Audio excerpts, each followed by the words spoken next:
네, 지금부터 강의 시작하겠습니다. 제 2강 생태문제와 사회주의 강의고요. 지난 강의에서 새로운 사회주의 강좌에서 새로운 사회주의의 그 내용을 잡기 위한 문제의식하고 인간 해방으로서의 사회주의에 대해서 이제 강의를 들으셨는데, 오늘은 생태문제와 사회주의와 관련된 강의를 진행을 하도록 하겠습니다. 오늘 강의를 맡게 된 저는 사회주의자에서 편집위원장 하고 있는 황정주라고 합니다. 반갑습니다. 예, 지금 제 강의 관련해서는 좀 전 강의를 좀 말씀드려야 될 것 같은데, 저번 강의 얘기할 때 이제 새로운 사회주의의 내용을 잡기 위한 문제의식으로 한 3가지 정도 얘기를 했거든요. 그러니까 이제 새로운 사회주의라고 해서 앞에 수식어가 붙었을 때는 좀 이전 사회주의와는 좀 다른 내용이어야 된다. 이게 이제 다르다는 게 과거의 어떤 내용과 완전히 다르다 뭐 이런 건 아니지만, 기존의 어떤 역사적 경험 속에서 어떤 부분을 특히 강조하거나 아니면 새로운 문제의식을 자체적으로 어떻게 좀 수용을 한다든가 이런 여러 가지 과정 속에서 새로운 사회주의 내용을 잡아야 된다라는 문제의식인데, 이제 그 중에 하나가 현실 사회주의의 역사적 교훈을 이제 받아들여야 된다는 것이었고, 두 번째가 여성, 생태, 소수자 문제 같은 뭐 새로운 삶의 양식의 문제의식을 이제 적극 받아들여야 된다는 부분이었습니다. 그리고 세 번째가 아마 스탈린주의를 비판하고 스탈린주의에서 왜곡된 막스주의를 이제 복원을 한다, 그런 내용이었거든요. 이제 그런 문제의식 속에서 사실 오늘 강의 주제인 생태 문제를 다루게 되는 것이고요. 또 지금 이번 주제는 저번 강의에서 이제 후반부에 얘기했던 인간 해방 운동으로서의 사회주의하고도 또 맥이 닿아 있습니다. 그러니까 인간 해방이라는 문제의식은 결국은 인간에 대한 얘기를 하는 건데, 근데 그게 생태 문제하면 단순히 인간에만 국한되는 문제가 아닌데 서로 연결돼 있다, 이런 얘기를 하는 것이고요. 예. 지난 강의에서 후반부에 얘기했던 게 인간 해방 운동으로서의 사회주의에서 중요한 게 그런 내용이었죠. 인간에 대한 인간의 이제 모든 착취와 억압을 근절하는 운동이 사회주의 운동이다. 네, 그리고 거기서 이제 노동자들이 그런 보편적 인간 해방의 주체로서 역사적 역할을 할 수가 있다, 이런 부분을 강조했습니다. 이게 이제 지난 부분 강의의 내용인데요. 그러니까 이번 강의에서는 인간 해방의 관점이 인간과 인간 사이의 관계에만 국한되는 게 아니라 인간과 자연 사이의 관계까지도 이제 확장될 수 있다라는 것이죠. 이 부분이 이제 오늘 강의 전체적인 내용이고, 그런 내용 하에서 이제 5가지 정도 얘기합니다. 첫 번째는 이제 금방 말씀드린 대로 인간 해방의 관점이 인간과 자연 사이의 관계로까지 확장될 수 있다. 그리고 그 이유는 인간과 인간 사이의 관계가 인간과 자연 사이의 관계와 서로 연결되어 있기 때문이다. 이거를 설명드릴 거고요. 그 다음으로는 이러한 생태 문제를 설명하는 데 있어서 중요한 거는 사회주의적 총체성을 유지하는 것이다. 그래서 이제 사회주의적 총체성의 내용이 무엇인지 또 설명을 드릴 거고, 왜 그런 것들을 강조하는지 얘기를 드릴 겁니다. 그리고 이제 세 번째가 생태 문제를 이제 분석하는 데 있어서 물질 대사라는 개념이 중요하고, 이 물질 대사라는 개념을 통해서 생태 문제를 어떻게 설명할 수 있는지 말씀드릴 거고요. 네 번째로는 생태 문제를 해결하려면 이제 자본주의를 철폐해야 된다는 주장을 하겠습니다. 이 부분에 대해서는 또 생태 문제 접하시면서 많이 이제 공감을 하실 것 같습니다. 우리 강의 들으시는 부분은 이 네 번째 주제에 공감하실 것 같고, 마지막으로는 이제 사회주의는 인간과 인간 사이의 관계의 변혁일 뿐만 아니라 인간과 자연 사이의 관계에서도 근본적인 변화고, 이 관계가 더 높은 수준으로 발전하는 것을 의미한다, 이렇게 설명드릴 수 있을 것 같습니다. 이러한 5가지 내용을 가지고 오늘 강의를 진행을 하겠습니다.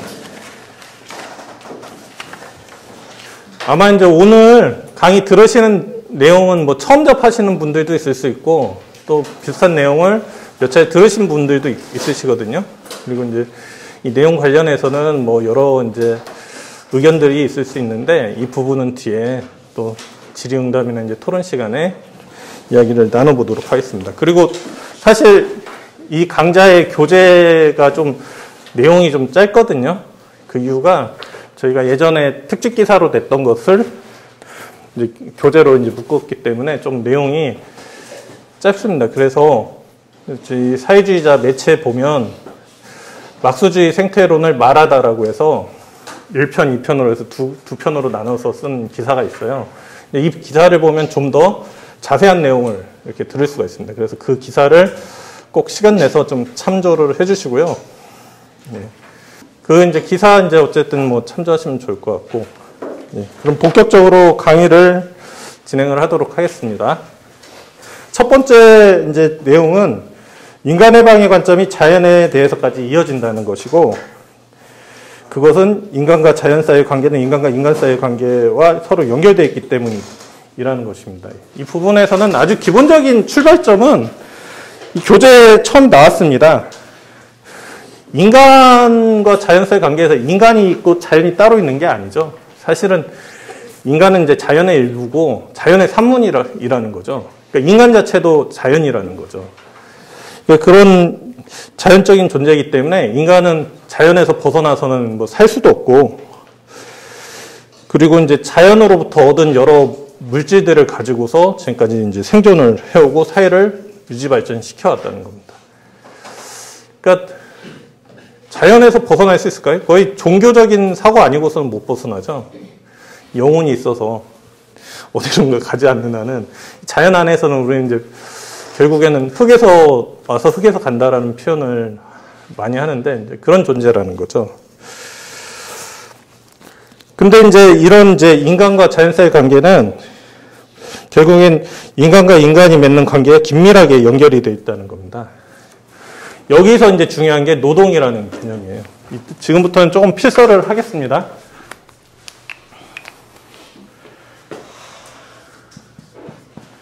인간과 자연 사이의 관계고, 그리고 이 인간과 자연 사이의 관계는 인간과 이제 인간 사이의 관계, 이렇게 두 개가 이제 있는데 이 두 개가 이제 긴밀히 연결되어 있다는 거죠. 직관적으로는 그런 느낌이 들죠, 당연히. 따로 떼어 있지 않고 인간 자체가 자연 속에 속해 있고 자연의 일부니까. 그런데 구체적으로 그럼 인간과 자연 그리고 인간과 인간 사이의 관계가 어떻게 연결되어 있는 거냐, 이 부분에서는 결국에는 이 둘을 설명해 주는 거는 노동이라는 거죠. 이 노동에 대해서는 이제 제가 이제 뭐라고 설명을 했죠? 20쪽 이제 하단 보면 제가 짧게 설명했는데, 바로 인간이 자연으로부터 구한 노동수단과 노동대상을 가지고 자신의 필요에 맞는 생산물을 만들어내는 과정이다라고 얘기를 했습니다. 이 부분에서는 이제 사회주의 관점에서 사실은 노동이 매우 중요한데, 이 노동이라는 건 인간의 고유한 특징이라는 거죠. 실제로 이제 노동이라는 건 바로 인간을 인간으로 만든 성격이다. 그러니까 인간이라는 건 뭐냐라고 했을 때 다양한 규정을 할 수가 있거든요. 그랬을 때 인간의 의식이다. 인간은 뭐 다른 동물들과 차이가 있는 거는 의식이다. 뭐다 이렇게 얘기할 수도 있지만, 사실은 인간을 인간으로서 이제 진화시켜서 지금의 존재로 만든 거는 노동이라는 거죠. 그러니까 인류학에서도 보면 그런 얘기들을 하거든요. 그러니까 인류학에서도 사실은 인간 발전의 핵심은 직립보행과 손이 자유로워진 거다. 이 손이 자유로워졌다는 건 뭐냐면 이 손을 통해서 노동을 하게 된다는 거죠. 그러니까 이제 손의 구조도 인간은 되게 정밀한 작업을 할 수 있는 구조로 발전을 했는데, 이게 이제 이후에 인간의 어떤 사회적인 성격이 강화되고 그러면서 이제 인간의 두뇌, 의식도 발전하고 언어도 형성이 됐다. 이게 뭐 이제 사회주의에서도 얘기를 하고, 대표적인 게 엥겔스가 이제 이런 주장을 했거든요. 그 18세기 중후반에 주장을 했는데, 이제 인류학에서도 이제 이 주장을 거의 이제 동일하게 얘기를 하고 있습니다. 그래서 노동은 인간의 어떤 중요한 특징인데, 이 노동이라는 건 결국에는 자연적 대상으로부터 인간이 일정한 과정을 거쳐서 자신에게 필요한 어떤 생산물을 만드는 거죠. 근데 이 생산물을 만드는 이유는 그냥 이거 만들면 보기 좋으니까, 그냥 만들어 놓고 뭐 즐거우니까 이런 게 아니라 사실 이 생산물을 자기가 쓰기 위해서 그런 거죠. 자신이 생존하기 위해서는 뭔가 이제 그 자연으로부터 자연을 이제 가공하거나 변형해서 그 생산물을 이제 자신의 용도에 맞게 써야 되는 거죠. 그래야지만 생존하게 되는 거죠. 그렇기 때문에 이 노동이라는 거는 크게는 두 가지 요소가 결합이 되는 거거든요. 하나는 이제 주체적 요소.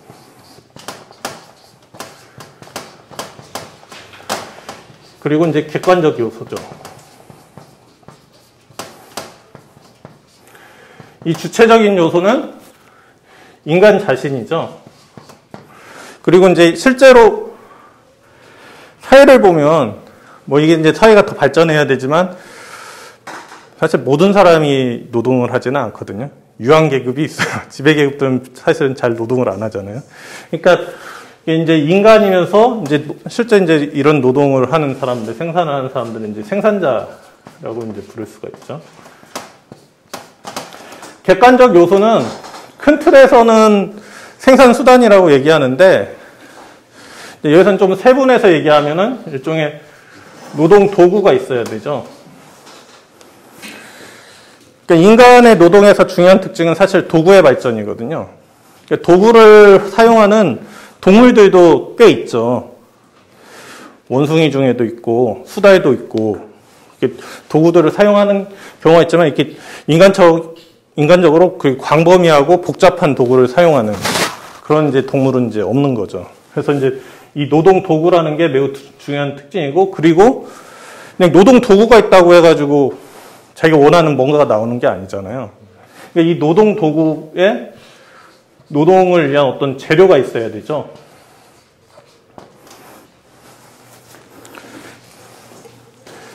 이거 뭐 간단하죠, 사실. 다 뭐 이해하시는데 어려움은 없는 이런 내용입니다.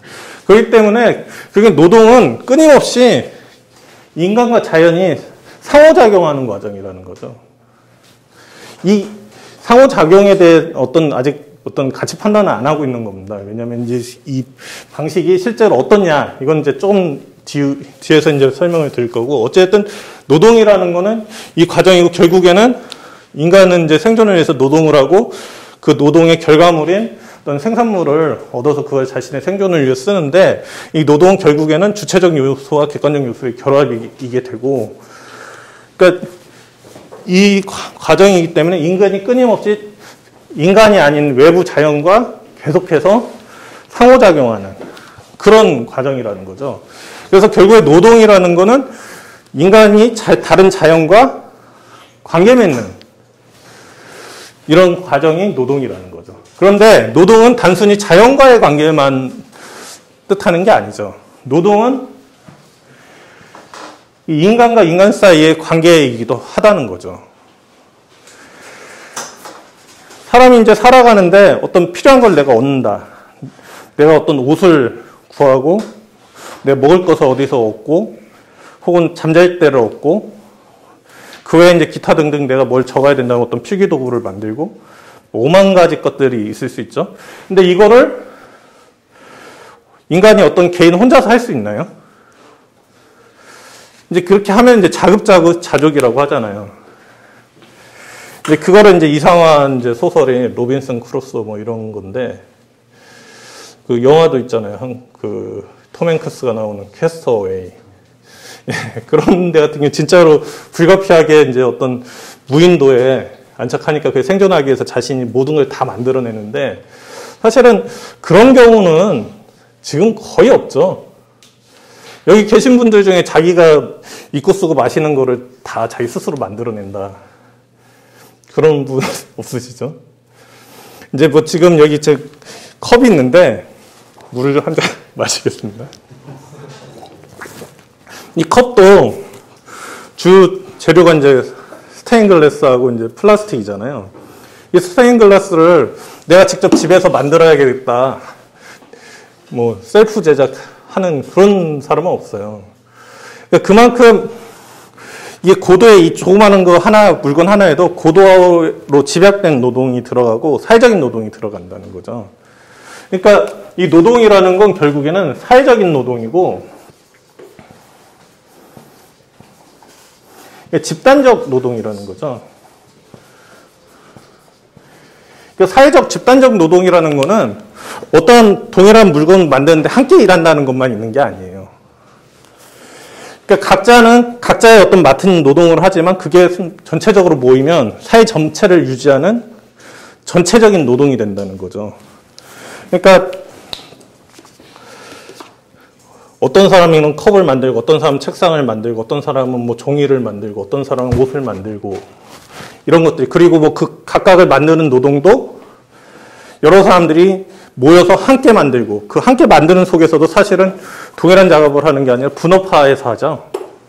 그러니까 어떤 협업과 이제 분업의 형태로 해서 노동이 이루어진다는 거죠.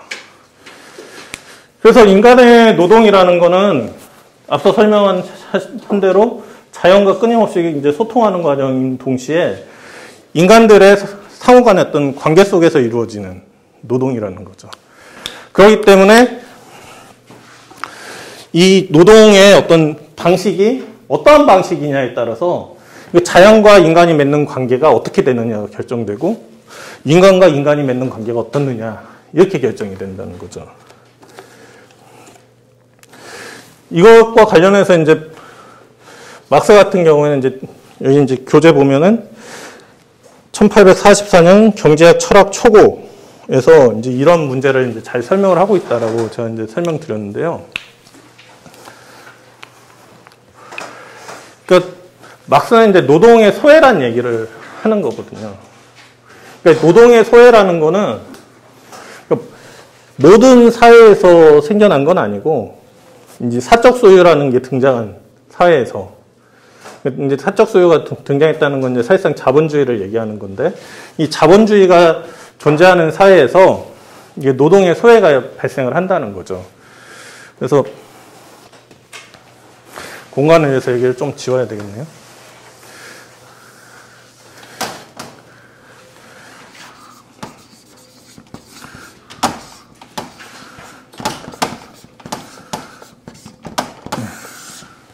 이 노동의 소외라는 말은 들어보셨어요? 소외. 예.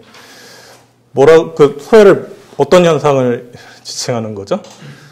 생산물로부터. 예? 생산물로부터 분리돼.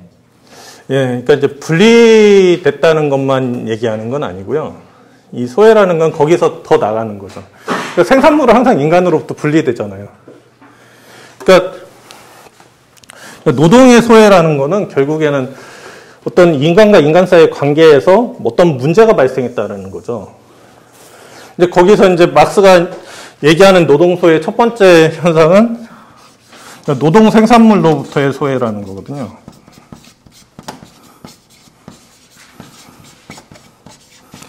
그러니까 이 노동 생산물은 뭐냐면 자신이 만든 노동 생산물로부터 소외된다는 거예요.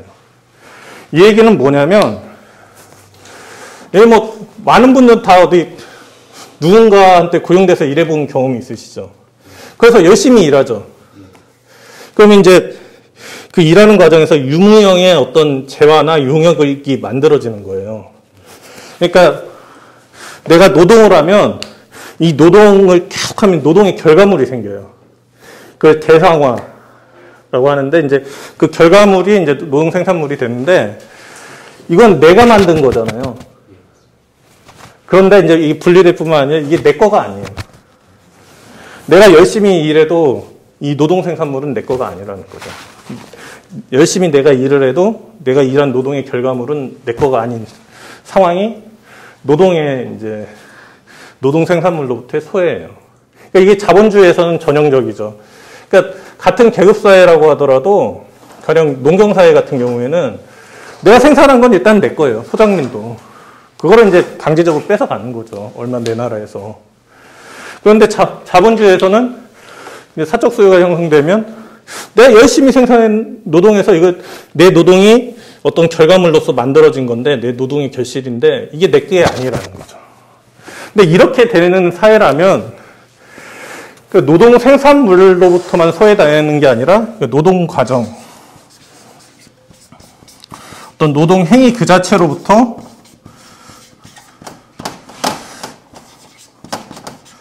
소외가 된다는 거죠. 그러니까 결과물만 내 거가 아니라 이 노동하는 이 과정 자체가 사실은 내 주체적 과정이 아니라는 거죠. 그러니까 이게 다 이제 자본가들, 남을 위해서 하는 노동이고, 가면은 이제 거의 나는, 뭐 거의 이제 내 노동이라는 거는 무의미해지는 거죠. 나를 위한 것도 아니고. 그러니까 근데 이게, 이 노동에서에서 중요한 지점은 뭐냐면, 내 힘, 내 일, 내 활동인데 내 것이 아닌 상태가 돼버리고, 더 나아가서 나를 지배하고, 나와는 낯선, 독립적인 힘처럼 등장한다는 거거든요. 그래서 나를 지배한다는 건데, 그러니까 노동행위, 노동 과정이 그렇죠. 공장 가서 일하면 이제 노동자는 그냥 그 안에 사실 기계보다도 못한 취급을 받는 거죠. 최근에 어디 영화 소개하는 데서 이제 버닝이라는 영화를 소개해서 보니까 유아인이 물류 공장 들어가서 취업을 하려고 그러는데 보신 분 계시죠? 예, 보면은 사람을 그냥 번호로 부르잖아요. 몇 번. 그러니까 이제 유아인이 그건 아니다 해가지고 이제 그냥 나가버리는데 사실은 그런 것 자체가 이제 어떤 자신의 행위든 이런 게 자기 자신이 이제 사실은 그러니까 이제 소외되는 거죠.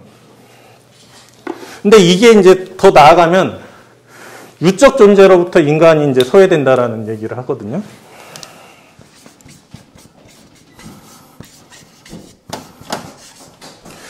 유적 존재라는 거는 뭐 하면 엄청 복잡한 개념인데 이제 간단하게 하면 사실 영어상의 어떤 용어로 보면 종이라는 개념이에요. 스피시즈라는 그냥 뜻이에요. 그러니까 인간 어떤 개개인이 아니라 인간이라는 종 자체가 소외된다는 거죠. 왜 그러냐면 여기서는 이제 인간에 대한 어떤 규정이 있는 겁니다. 그거를 이 책에서는 제가 인용을 안 해서 조금 다른 자료 가지고 온 거를 좀 읽어드리면, 막스주의 생태학을 말한다에 좀 있는 내용이거든요. 그러니까, 인간은 자신의 생활 활동 자체를 자신의 의지와 의식의 대상으로 삼는다. 인간은 의식적 생활 활동을 가진다. 인간이 직접적으로 그것에 융합되는 규정성이란 없다. 의식적 생활활동은 인간을 동물적 생활활동으로부터 직접적으로 구별짓는다. 바로 이 때문에 인간은 하나의 유적 존재인 것이다. 동물은 일면적으로 생산하지만 반면에 인간은 보편적으로 생산한다. 동물은 직접적인 육체적 욕구의 지배하에서 생산하지만 반면에 인간 자신은 육체적 욕구로부터 자유로이 생산하며 그런 욕구로부터 자유 속에서만 비로소 진정으로 생산한다. 동물은 이제 자기 자신만을 생산하지만 반면에 인간은 자연 전체를 재생산한다. 그래서 이제 인간은 이제 다른 동물들과의 차이를 어떤 의지와 의식을 가진 존재로서 이제 보편적인 생산을 하고, 그리고 이제 그런 이제 생산 속에서 자신을 실현하고 이제 자유로운 활동을 한다는 건데, 그게 이제 인간의 유적 존재라고 막스는 본 거죠. 인간의 어떤 유적인 본질이다. 그런데 그 자체가 이제 부정된다라는 거죠. 이 노동 과정 속에서. 그러니까 노동 과정 속에서 그러니까 인간 이하의 대우를 받게 되는 거죠. 그러니까 이제 역설적으로 뭐냐면 이 노동은 고역이 되고 노동 외부에, 노동 바깥에 인간의 참된 이제 실존이 존재하게 되는 거죠. 그러니까 항상 사람들이 그러잖아요. 자본주의에서는 좀 노동에 대한 부정적인 생각이 있잖아요. 근데 이제 이 노동에 대한 부정적인 생각이 이제 생기는 여러 이유가 있는데 그 중에는 이제 어떤 지배계급이 통치를 위해서 하는 것도 있지만 또 하나는 자본주의에서의 노동 자체가 사실은 별로 이렇게 인간적인 노동이 아닌 거죠. 가면은 되게 인간을 오히려 확대하고 거의 인간 이하의 대우를 하고 이런 식의 노동이 되기 때문에 결국 인간의 노동이 오히려 부정적인 거가 되고, 인간은 이제 노동 바깥으로 나가야 자유로워지는 거죠. 근데 이게 이제 정상은 아니라는 거예요. 이게 사실은 우리 노동이 인간의 참된 본질이라고 보기 때문에 사실은 노동 자체에서 인간이 자유를 얻어야 되거든요. 그런데 그러지 못하고 이제 유적 존재로서 인간이 소외되는 일이 발생을 하고, 이제 그러면서 이제 마지막으로 인간에 대한 인간의 소외가 발생한다는 거죠.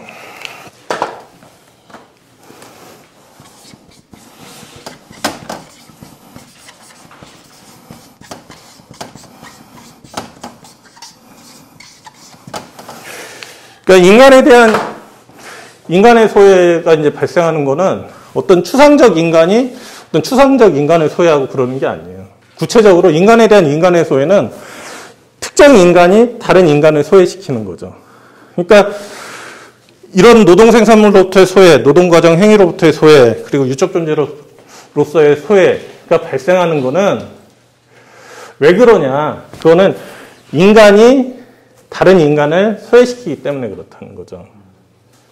그래서 이 노동의 소외라는 건 결국에는 이제 노동자가 겪는 이제 어떤 소외인데, 이 과정 속에서 결국에 이 원인은 인간에 대한 인간의 소외로 되게 되고, 이제 그런 이 인간에 대한 어떤 소외는 이게 자연에 대한 소외로까지 연결된다라는 거죠.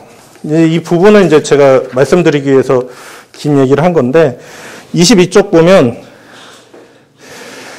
자기로부터의 그리고 자연으로부터의 인간의 모든 자기 소외는 그가 자신이 아닌 다른 인간들에 대해 그 자신과 자연을 위치시키는 관계 속에서 나타난다. 그러니까 이런 소외가 발생을 하게 되면,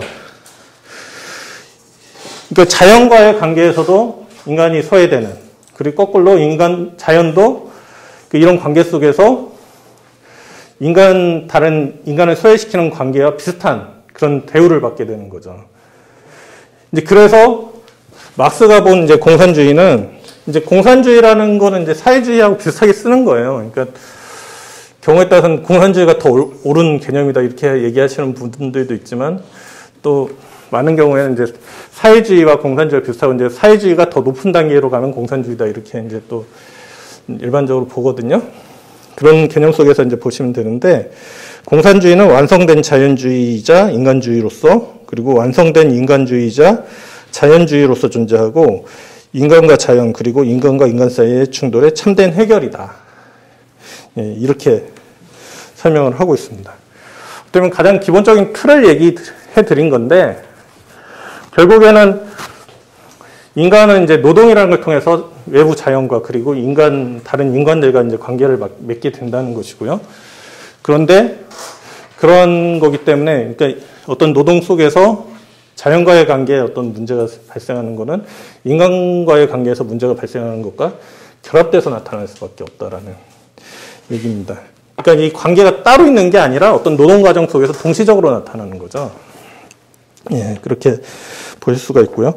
그 다음으로 이제 설명드릴 거는 생태 문제를 설명하는 데 있어서 사회주의의 총체성을 견지해야 된다라는 부분입니다. 이 부분은 전체 흐름 속에서 조금 이게 동떨어진 얘기긴 하지만 중요한 내용이어서 이제 설명드리는 거거든요. 지난 강의에서도 사회주의 총체성에 대한 얘기가 좀 있었습니다.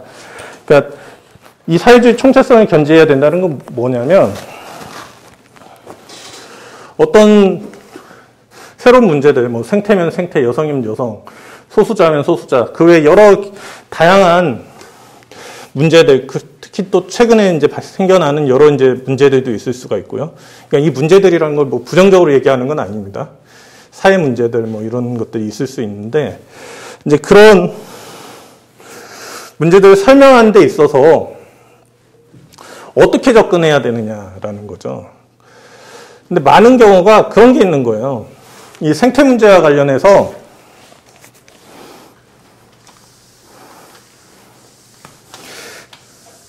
비단 생태 문제뿐만 아니라 여성 문제에서도 그런 경우가 있었는데, 막스주의, 사회주의는 좀 생태 문제 설명하는데 좀 한계가 있어. 여성 문제 설명하는데 한계가 있어. 그러니까 그걸로는 좀 다 설명할 수가 없고, 혹은 이제 그게 아닌 뭔가 새로운 문제틀이 필요해. 그래서 이미 뭐 거의 한 1980년대 초반에 그런 실제 논문도 있어요. 제한된 이론으로서의 뭐 막스주의. 설명하는데 좀 한계가 있다. 당연히 이제 뭐 사회주의 이론이 이제 모든 세상의 삼라만선을 다 설명할 수는 없겠지만, 이제 주된 이제 사회적인 문제들을 설명하고 그런 해방에 대한 이론을 제시하는 것인데, 어쨌든 그 생각 속에서는 뭐냐면, 막스주의, 사회주의는 계급 문제, 노동자 이거 노동운동 설명하는 건 최고인데 다른 문제는 설명 못해. 그러니까 이 노동운동이나 어떤 계급 문제는 이건 사회주의로 설명하고,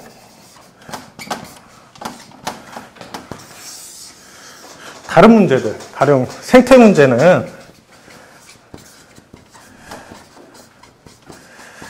뭐 다른 이론으로 설명하자. 근데 대표적인 게 이제 생태주의라는 이론이죠. 이제 생태주의 안에서도 뭐 다양한 이제 논이 있지만 광의 이제 생태주의가 되는 거죠. 실제로는 이제 이 따로따로 있었던 거죠. 생태주의가 처음부터 뭐 사회주의하고의 관계 속에서 생긴 건 아니고, 이제 그 현대사에서 생태 문제, 환경 문제들이 심각해지니까 이런 어떤 하나의 이론들, 운동들이 등장하게 된 건데, 주로 이제 사회주의를 주장하는 세력들 속에서 우리 사회주의는 뭐 좀 한계가 있는 것 같아. 그러니까 이 부분만 설명하고, 그리고 또 당시에 이제 뒤에서도 설명하지만 뭐 현실 사회주의도 조금 문제가 있는 것 같고, 그러니까 이 정도로 쓰고 이제 생태 문제는 생태주의로 가자. 그래서 이걸 두 개를 결합하자. 이렇게 된 거죠. 근데 그렇게 해서 나온 게 뭐다? 생태사회주의다. 아까 이제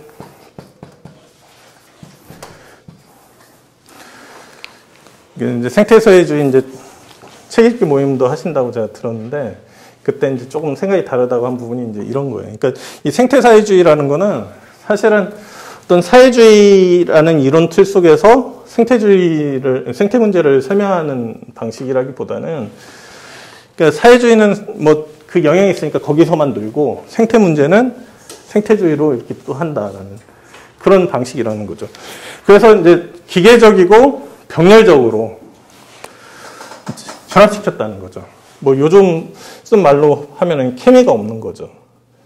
이제 그래서 결과적으로 실제 역사적으로 보면 이 둘을 결합시키려고 한 시도는 그리 이제 성공적이지 않았다는 겁니다.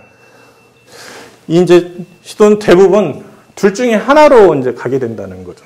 이 둘이, 이 생태운동과 사회주의 운동이 잘 이렇게 정합적으로 잘해서 발전해 간 게 아니라 하다 보면은 둘 중에 하나로 간다는 거죠.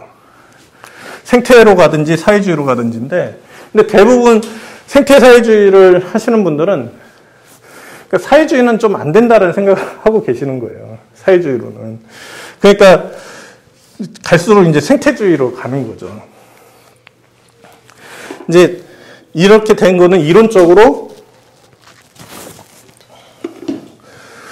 어떤 유기적인 이론을 만들지 못하고, 각 이론의 좋은 부분을 결합시켜서 절충적으로 이제 결합시켜서 만들려고 하고, 론을 만들려고 하고, 그걸 가지고 실천하려고 했기 때문에 발생한 문제다. 그렇기 때문에 이런 방식으로 생태 문제나 여성 문제 같은 현대사의 다양한 삶의 양식에서 나오는 문제의식을 설명해서는 안 된다. 그러니까 사회주의 이론을 가지고서 그 이론의 어떤 속에서 여러 이제 여성 문제나 생태 문제를 설명할 수 있어야 된다. 근데 설명할 수 없는 거를 설명하라고 하면 문제겠죠. 그런데 이제 실제로는 이제 이 사회주의라는 이론 틀이 그런 이제 새로운 문제들을 설명할 수 있는 충분한 틀이 존재한다는 거고, 이제 그 틀 중에 이제 중요한 게 인간 해방 사상으로서 이제 사회주의라는 것입니다. 예. 뒷부분에 나오는 뭐 미셸 레비나 제임스 오코너는 그런 방향으로 참조하시면 될 것 같아요. 그러니까 이제 미셸 레비도 그런 얘기를 한 거예요. 그러니까 사회주의는, 막스주의는 생산력주의다. 생산을 막 계속 늘려야 된다라고만 얘기하고 그렇기 때문에 그러니까 뭔가 무제한적인 생산력의 발전이 이제 사회를 좋은 방향으로 가고 그게 사회주의다 이렇게 얘기를 한 거고 그러니까 이제 사회주의는 좀 틀렸다. 막스주의는 좀 프로메테우스적 한계에 갇혀 있다. 이렇게 이제 비판을 했던 건데 실제로 사회주의가 그런 생산력의 무제한적인 발전을 주장하는 이론이 아니거든요. 그래서 최근에 한 2년 전인가 이 생각을 좀 버리셨어요, 이분이. 지금 한 거의 80대 정도 되셨는데 한 30년 전에 갖고 있는 생각을 최근에 버리셨더라고요. 그런데 이제 오코너 같은 경우도 비슷하다는 거예요. 오코너는 어떤 사람이냐면 이런 막스주의 사회주의 입장에서 생태 문제를 체계적으로 이론적으로 설명하려고 했던 사람이에요. 그런 측면에서 이제 의미가 있는데 이 사람도 실제로는 그 생태 문제와 어떤 사회주의를 하나의 어떤 총체성 속에서 설명하지 못하고 병렬적인 이론으로 설명했다는 거죠. 1차 모순, 2차 모순. 뭐 그래서 어떤 1차 모순은 어떤 그런 계급 모순이고 2차 모순은 어떤 생태 문제와 관련된 그런 모순이고 거기서 나오는 뭐 어떤 위기도 다르고 1차 모순에서는 과잉 생산 공황이 발생한다면 2차 모순에서는 이제 과소 생산 공황이 발생하고 그거에 입각한 운동이 뭐 1차 모순에서는 뭐 계급운동, 노동운동이고 2차 모순에서는 신사회운동이다. 뭐 이런 식으로 병렬적인 이론을 쫙 만든 거예요. 근데 이 이론을 만든 이유는 뭐였냐면 통합하겠다는 거였거든요. 근데 이제 실제로는 통합된 게 아니라 결과적으로는 오코너의 이론은 이제 신사회운동을 계속 강조하면서 사실상 어떤 사회주의의 원래의 이론과는 좀 많은 거리가 있는 식으로 이제 갔다는 거죠.